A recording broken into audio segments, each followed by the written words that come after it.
不思議な岩。夜になって不思議な岩はそっと動き始めました。岩が動くって変ですね。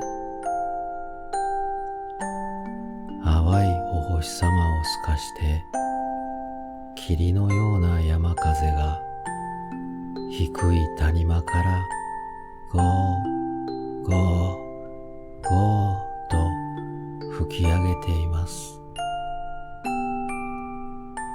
どこかの森の方でフクロウが鳴いています。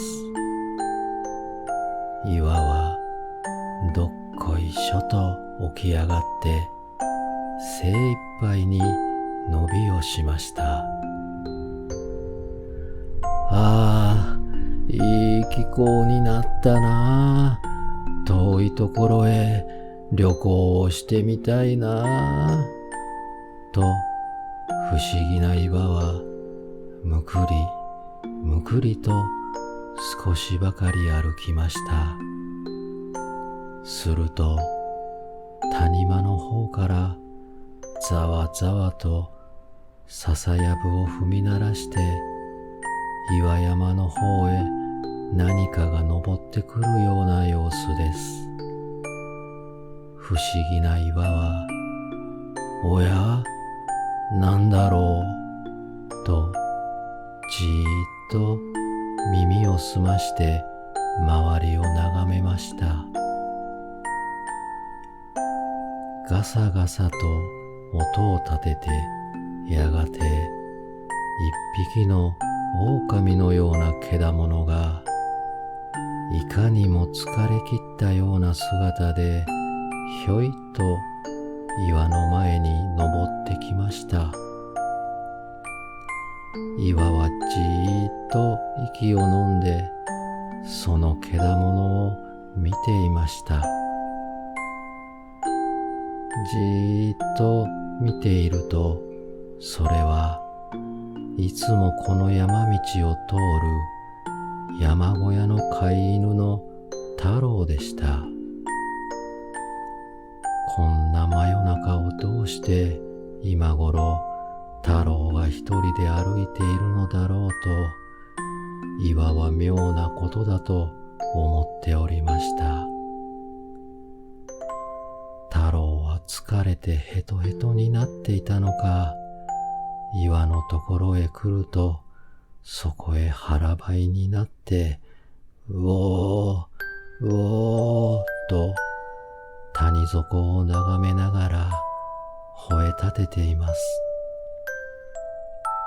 不思議な岩は、あまり太郎が吠えるので、何事があるのかと、太郎くん、一体この真夜中にどうしたというんだい？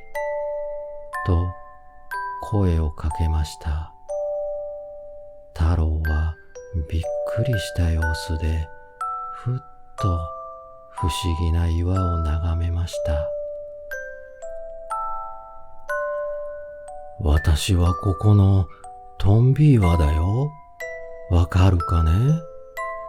と尋ねますと、太郎は急に尻尾をきつく振り立てて、ああ、トンビ岩のおじさんかね。私はまた天狗様が声をかけたのかと思ったよ。と懐かしそうに岩の方へ寄ってきました。どうしてここへ来たのかね？ともう一度トンビ岩が尋ねました。月のいい晩はここから海が見えるんだよ。急にね。人間に飼われているのが嫌になって逃げ出したくなったんだ。だから夜になると足を丈夫にしてあの海の向こうの方へ逃げ出して行ってみたいと思って今夜も森の方へ出てきてみたのさ。と言いました。ああ、そんなことかね。俺もね、実は、ここに長いことこうしているのに、飽き飽きしちまって、なんとかいいところへ行ってみたいものだ、と思っているのさ。と、ため息混じりに言うのです。本当にどうして僕たちは自由に方々を人間みたいに行きたいところへ行けないのだろう。こうしているのがつまらなくなっちまった。と、太郎は、おー、おーと谷間へ向かって吠え立てるのです。それでもお前さんはまだ私より自由だもの。どこへでも走っていけるだけいいじゃないか。この谷間の底には夜になるとああして美しい火がついているが、あそこには一体何があるんだね。いっぺんあそこへ行って、私も賑やかなところでせいせいして暮らしてみたいものだな。と岩が言うのです。そんなにおじさんが谷底の人間のところへ行きたいのなら、今夜のような風の日にコロコロと転がっていってみるといいんだよ。と言いました。そうして太郎は岩のそばへ来て、その代わり谷間へ行ってしまったら、ここへ戻ってくるのは大変だよ。それでもよければ一つここから転んでいってみるといいのさ。面白いこともないが、おじさんの心次第だな。と笑いながら言います。岩はそう言われて考えてしまいました。一度このまま谷底へ降りてしまったら、もう二度とここへは登れないのだと思うと、やっぱりここにじーっとしているのがいいようにも思えました。そうさな。遠いところへ行ってみたい気もあるけれど、考えてみればここを離れてしまうのも寂しいには寂しいんだよ。太郎はもうトンビ岩のボソボソとした愚痴を聞くのが嫌になって、さあこれからもう一度谷間の村へ遊びに出かけてくるかな。そうして今に海を歩いて遠いところへ行ったら、おじさんはきっと僕を羨ましがるだろうな。と言いました。そして急に耳を突っ立てると、さも海を渡って歩けるような意気込みで、さーっと谷間の方へ降りていきました。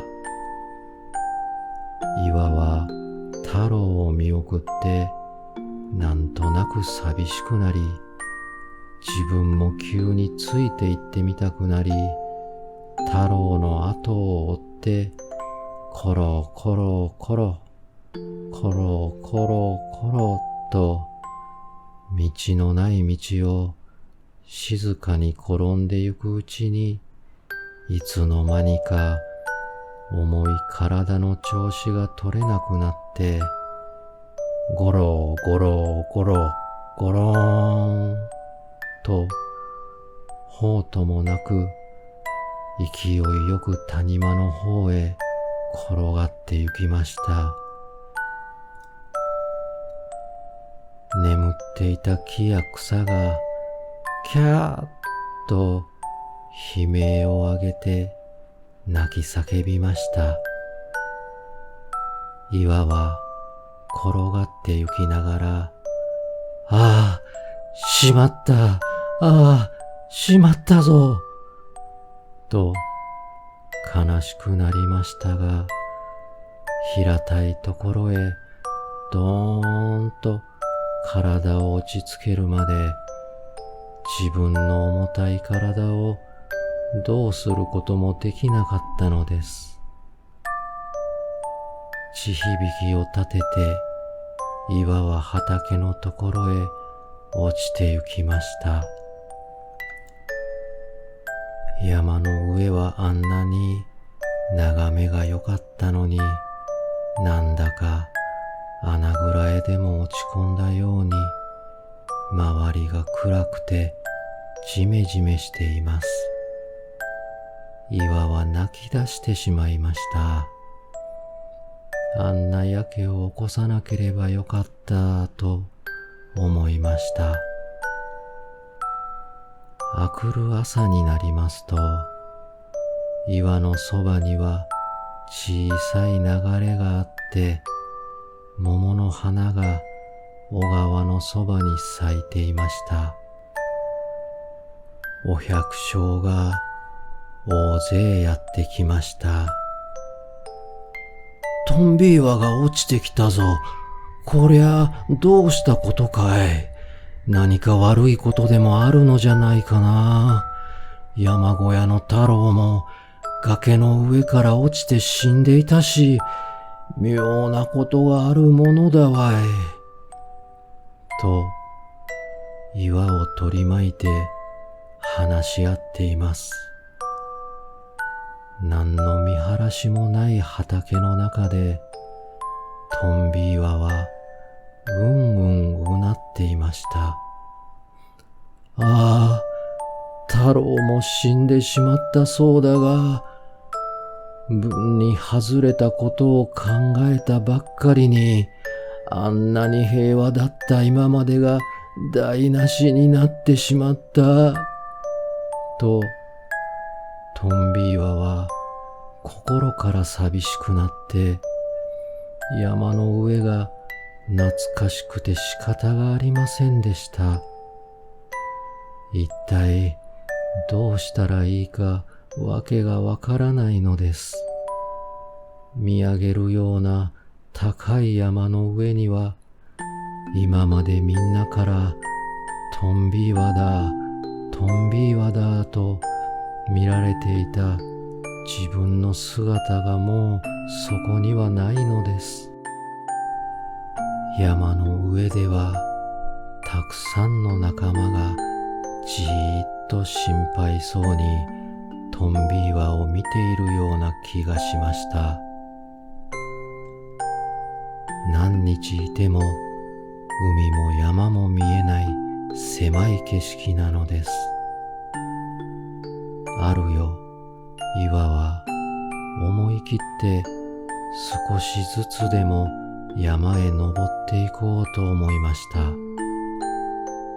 夜中に起きて少しずつ歩いてみましたけれど、体が重くてなかなか登りの道へ歩き出すことができません。トンビ岩は神様に祈ってみました。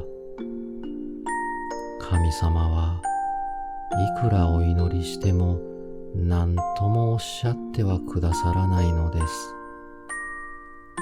もうこんな風では仕方がないと思い、トンビ岩は来る日も来る日も朝から晩までじーっと神様に祈り続けました。するとある夜更け、急に体が風船のように軽々と浮き上がって、まるで柔らかい風のようにトンビ岩は空の上に舞い上がっていました。トンビ岩は妙なことだと思いました。体の下をゴーゴーゴーとすごい風が吹いています。トンビーワはなんだか急に恐ろしくなってしまって、ああ、俺はもう神様におすがりするより道はないのだと、一層熱心に神様へおすがりしていました。目が回って長い間、トンビーワは暗い暗い空中に漂っていました。しばらくすると、水のようなものがザーザーと音を立てて体中に降りかかってきました。トンビーワは、ああ、冷たいと思って目を開きました。周りが水と霧の渦のようになり、どこにどうしているのかさっぱりわけがわからなくなりました。すると、またその霧が少しずつ淡く溶けて、風の中に吹き流れて行きます。雨が降ってもいるようなのです。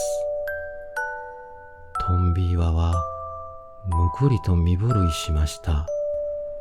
すると、その雨もやがてまた谷間の底の方へさーっと音を立てて逃げていったと思うと、遥かな向こうの方にさーっと日が昇り始め、海のような光がトンビーワの体の下に見えました。静かに朝が立ち染めて、小鳥がチクチク鳴き始めました。ふっと気がつくと、トンビーワは今までのように山の頂にちゃんと座っているのです。トンビーワはあっと喜びの声を上げました。ああ、前のところにいる。前のところにちゃんといるぞ。これはどうしたことじゃ。妙なことだぞ。と周りを見ました。トンビーワは夢を見たのです。トンビーワはむくむくと小躍りして、ああ、神様、神様、ありがとうございます。と言いました。自分の場所くらいいいところはないのです。見晴らしのいい海の上にいくつも船が入ってきています。